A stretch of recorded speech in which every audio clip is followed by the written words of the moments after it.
ठीक है भैया। नीतीश कुमार का बनारस रैली होने वाला है। आप बोलते हैं कि नीतीश कुमार का राष्ट्रीय स्तर पर कोई वर्चस्व नहीं है। हमको बोलने की जरूरत है। नीतीश कुमार का बिहार में जब कोई वर्चस्व नहीं तो राष्ट्रीय स्तर पर कैसे वर्चस्व हो जाएगा? आप हमारे कहने पर मत जाइए। 243 विधायकों के यहाँ पर विधानसभा में नीतीश कुमार का 42 गो विधायक है, तो क्या बताता है कि बिहार में बहुत उनका वर्चस्व है। 12-13% पूरे बिहार में वोट उनको मिला है, तो ये क्या बताता है? अगर 100 में 12% आपको वोट मिलेगा तो बिहार में आपका वर्चस्व बताता है। तो जिसका बिहार में ही वर्चस्व नहीं है उसका देश में कैसे हो जाएगा? ये तो लॉजिक कॉमन सेंस की बात है। रैली करने को तो आप जाकर केरल में रैली करने लगे तो कोई रैली करने पर तो रोक है नहीं। सुशासन बाबू क्यों कहा जा रहा है? हमको तो कोई नहीं मिला जो नीतीश कुमार को सुशासन बाबू अभी कह रहा है। पहले किसी जमाने में 2005 से 2012-13 का एक दौर था जब लोगों को, बिहार की जनता को ऐसा लगा था कि बिहार में कुछ सुधार हो रहा है, और वो इसलिए लगा था कि बिहार की जनता ने 15 बरस लालू राज, जंगल राज देखा था। तो जब बहुत अंधेरा होता है उसमें एक छोटा सा दिया भी जलेगा तो उसका प्रकाश थोड़ा ज्यादा दिखता है, और कुछ प्रयास उन्होंने शुरुआती दिनों में किया भी था। लेकिन 2014 के बाद जो नीतीश कुमार हैं उनको कोई भी सुशासन बाबू नहीं कहता। वो तो खुद ही अपने आप को अगर कह रहे हैं तो सुशासन बाबू कह रहे हैं, जनता तो नहीं कह रही है। कहीं गांव देहात, सड़क, पंचायत पे तो हमको कोई नहीं मिला ये कहता हुआ कि नीतीश कुमार सुशासन बाबू है, या जो राज वो चला रहे हैं इसमें सुशासन है। लोग तो ये बताते हैं कि लालू जी के राज में अपराधियों का जंगल राज था, नीतीश कुमार के राज में अधिकारियों का जंगल राज है। फर्क तो कुछ नहीं है दोनों में। अच्छा, बहुत लंबे समय से नीतीश कुमार और तेजस्वी यादव एक मंच पे दोनों साझा नहीं किए, क्या लग रहा है आपको? नीतीश कुमार फिर भाई इतना हम दिमाग लगाते नहीं है नीतीश कुमार कहाँ रहेंगे, किसके साथ मंच साझा कर रहे हैं। नीतीश कुमार को खुद नहीं पता है कि वो कहाँ रहेंगे। हमको इतना पता है कि नीतीश कुमार के राजनीति का ये अंतिम दौर चल रहा है। आने वाले कुछ महीनों में, खास करके लोकसभा चुनाव में चुनाव के साथ नीतीश कुमार के दल, जनता दल यूनाइटेड का विघटन शुरू हो जाएगा, और उसके बाद कुछ महीनों में उनका पूरी तरीके से यहाँ खात्मा हो जाएगा राजनीतिक तौर पर। वो न दल बचेगा, न दल के लोग बचेंगे, न दल के नेता बचेंगे। लोकसभा चुनाव तक जितना हाथ पांव मारना है मार लीजिए, 1-2 सीट जहां लड़ना है लड़ लीजिए। 1-2 कहीं कोई सफलता मिल जाए तो मैं नहीं कह सकता हूं, लेकिन हमने ये कहा है कि लोकसभा चुनाव में नीतीश कुमार के जनता दल यूनाइटेड को 5 सीट भी नहीं आएगा। अगर आएगा तो हम बिहार की जनता के सामने खड़ा होकर अपनी गलती मानने को तैयार हैं। तो आपके हिसाब 5 सीट भी नहीं आएगा, उनको नहीं आएगा। उसके बाद उनके दल का विघटन होना अवश्यंभावी है। सर, बिहार की राजनीति को आपने नजदीक से देखा है, कितना भी विकास की बात कर लीजिए, लेकिन जब वोट का वक्त आता है तो वही जाति देखी जाती है। आपका क्या इरादा, मतलब चुनाव के टाइम में बताएंगे कि मैं ये करूंगा? आपके जितना तो राजनीति की हमको समझ नहीं है, लेकिन अगर आप ही के बात को हम सही मान लें तो आप हमको समझा दीजिए कि मोदी जी को बिहार में तो वोट पड़ा है कि नहीं पड़ा है? पड़ा है। मोदी जी के जाति के कितने लोग बिहार में रहते हैं ये बता दीजिए। अगर जाति पर ही, आपने कहा कि हर आदमी जाति पर ही वोट देता है, तब तो मोदी जी को बिहार में एक भी वोट नहीं मिलना चाहिए था। इसी बिहार में 20% मुसलमान रहते हैं। ये सारे लोग जनता दल, ये आरजेडी को वोट देते हैं, तो लालू जी की जाति और मुसलमानों की जाति तो एक नहीं है, तो क्यों देते हैं ये लोग वोट आरजेडी को? इतना जो आप लोग सिंप्लीफाई कर देते हैं कि सब जाते पर दे रहा है। अगर ऐसा होता तो ना मोदी को वोट मिलता हिंदुओं का, ना आरजेडी को वोट मिलता मुसलमानों का। वोट मूलतः यहाँ 4 बिंदुओं पर पड़ता है। पहला, उसमें एक जाति भी बड़ा मुद्दा है, लेकिन जाति एकमात्र मुद्दा नहीं है। समाज में एक बहुत बड़ा वर्ग है जो हिंदू मुसलमान के नाम पर वोट देता है। तीसरा, एक बहुत बड़ा वर्ग है जो भाजपा का वोटर नहीं है, लेकिन उसको लालू जी से विरोध है, लालू जी से डरता है, इसलिए जाके डर के मारे भाजपा को देता है। 5 वर्ष वो भाजपा के नेताओं को गाली देता है, लेकिन चुनाव जब दिखता है कि सामने आरजेडी जीत सकती है तो आरजेडी को तो दे नहीं सकता, तो जाके भाजपा को देता है। और यही हाल कमोबेश मुसलमानों का है। ये आरजेडी के वोटर नहीं है, ना जाति के आधार पर ना धर्म के आधार पर। इनको लगता है कि भाई भाजपा को तो हम दे नहीं सकते हैं, तो हम किसको देंगे? एक आरजेडी बचा, उसको आरजेडी को वोट देते हैं। तो जो मजबूरी का वोट है उसको आप जाति का वोट ना बताएं। ये जाति का वोट नहीं है, ये मजबूरी का वोट है, डर का वोट है, विकल्प नहीं है इसलिए दे रहे हैं। विकल्प बन जाएगा, नहीं देंगे उसको वोट। अच्छा, केंद्र में जो अभी सरकार है तो इसको कितना फर्क पड़ेगा 24 लोकसभा में ये इंडिया गठबंधन जो बना है? कितना फर्क पड़ेगा इस पे निर्भर करता है कि इंडिया गठबंधन कितना बढ़िया बनता है, कितना बढ़िया उसको चलाया जाता है, क्या कार्यक्रम। स्कोप क्या है भैया? ऐसा है, आप किताब खरीद के ले आइएगा घर, उससे परीक्षा पास हो जाइएगा। सबसे बढ़िया जो मार्केट में किताब है वो खरीद के ले आइए, बिना पढ़े हुए आप पास हो जाइएगा। तो इंडिया अलायंस वैसे ही है कि आपने किताब मार्केट से जमा कर लिया, अब उसको पढ़ना भी तो पड़ेगा भाई। कोई उसका कार्यक्रम हो, नैरेटिव हो, नीचे जनता उससे जुड़े समझे, तब तो फायदा होगा। किताब खरीद के ला के घर रख लीजिएगा और कहिएगा कि परीक्षा में कितना नंबर आएगा। पढ़िएगा, बढ़िया पढ़िएगा तो बढ़िया नंबर आएगा, नहीं पढ़िएगा तो फेल हो जाइएगा। वही हाल इंडिया अलायंस का भी होगा। बहुत बहुत धन्यवाद भैया। आखिरी सवाल कर लिया जाए।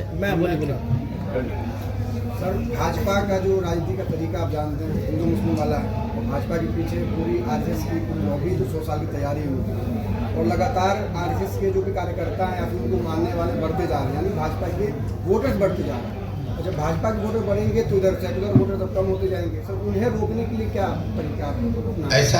ऐसा है कि अगर भाजपा के वोटर बढ़ ही रहे हैं जैसा आप बता रहे हैं, तो भाजपा फिर 15 राज्यों में चुनाव कैसे हारी है? तो जीत भी रही है भैया, जीत वहां रही है जहां उनका मुकाबला ज्यादातर जगहों पर कांग्रेस से है। तो अपनी ताकत से जीतने के बजाय वो कांग्रेस की कमजोरी से ज्यादा जीत रहे हैं।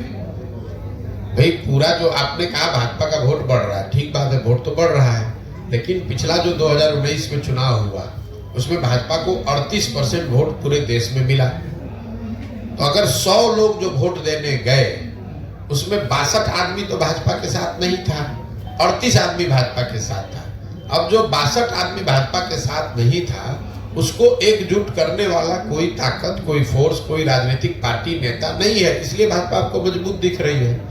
जब वो ताकत कोई बना लेगा तो भाजपा को कोई ऐसा तो है नहीं कि 50 से ज्यादा % वोट आ रहा है। भाजपा के पास जो ताकत है सर, हिंदू मुस्लिम वाला, वो किसी और के पास नहीं। अरे भैया, हिंदू मुस्लिम का ताकत उनको कोई नया नहीं ना आया है, ये तो 50 वर्ष से उनके पास है। भाजपा चुनाव से पहले नहीं हार रही थी, ये तो पिछले 2 बार से चुनाव जीत रहे हैं।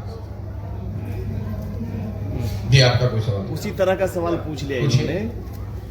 बात जो हो रही है वो आपके असल में हमको लग रहा है कि वोटर्स को आप अवेयरनेस ला रहे हैं। मेन चीज़ ये है, पार्टी बाद में आपकी आएगी।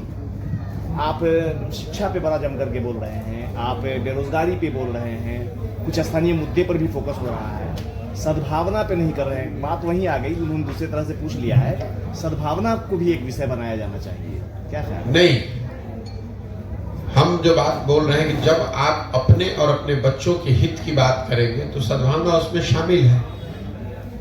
आप जब किसी को रोकने की बात करते हैं तो आप भी सद्भावना की बात नहीं कर रहे हैं। लालू जी सद्भावना की बात नहीं कर रहे हैं, लालू जी भाजपा के डर की बात कर रहे हैं। हम कह रहे हैं कि ना हिंदू से डरो ना मुसलमान से डरो, अपने बच्चों के भविष्य के लिए डरो।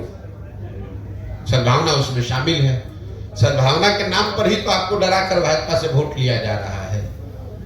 लालू जी ये कह रहे हैं कि भाई भाजपा से डरो, अपने बच्चे, अपना बच्चा अगर अनपढ़ भी है तो उसकी चिंता मत करो, हमको वोट देते रहो। भाजपा वाले भी यही कह रहे हैं कि भाई तुम मुसलमानों से डरो, तुमको तुम्हारा बच्चा बेरोजगार बैठा है उसका चिंता मत करो, तुम हमको वोट देते रहो क्योंकि मुसलमान से तुमको लड़ाई लड़नी है। तो ये सद्भावना कहाँ हुई? ये सद्भावना नहीं है, ये दूसरे का डर दिखाकर अपना पेट भरने वाली बात है। हम कह रहे हैं कि भैया तुम ना मुसलमानों की चिंता हिंदू करें, हिंदुओं की चिंता मुसलमान करें। आप अपने बच्चे की चिंता कीजिए।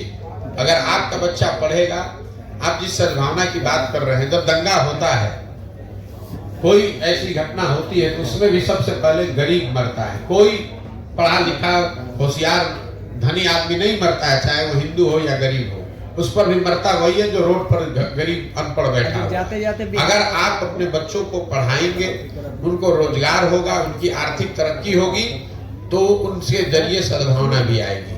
नहीं तो सद्भावना के नाम पर लालू जी आपको 30 वर्ष से मुसलमानों को कह रहे हैं कि भाजपा को हमको हराना है।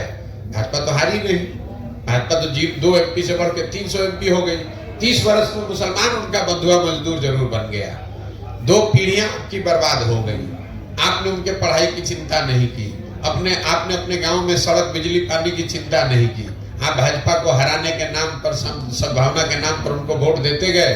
उनके बच्चे बड़े हो गए, लालू जी बड़े हो गए, वो राजा बन गए, और आपके बच्चे धारावी में जाकर मजदूरी कर रहे हैं, गुलामी कर रहे हैं। तो अगर ऐसी सद्भावना की राजनीति आप चाहते हैं तो नहीं, मेरा उससे सरोकार नहीं है। मैं वैसी सद्भावना की राजनीति नहीं करना चाहता हूँ।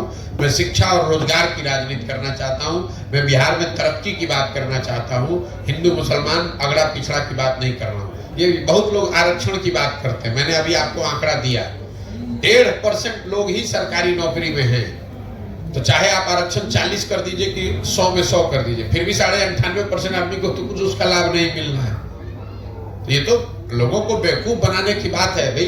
अगर 1.5% आदमी को ही सरकारी नौकरी है तो उसी में तो आरक्षण आप दिया है आपने। जो समाज का बड़ा वर्ग है उसके पास तो कुछ मिला ही नहीं, इसीलिए तो जो गरीब और पिछड़े। नहीं तो अगर आरक्षण से ये सब सुधरना होता तो सारे पिछड़े समाज के लोग अभी अच्छे हो गए होते पिछले 30 वर्ष में। क्यों नहीं है? इसलिए कि 1.5% के लिए जगह ही है, तो 1.5 में तो लीजिएगा, आधा ले लीजिए या 80% ले लीजिए। 98.5% जो गरीब आदमी है वो किसी जाति का हो, उसको तो सरकारी नौकरी मिलनी ही नहीं है।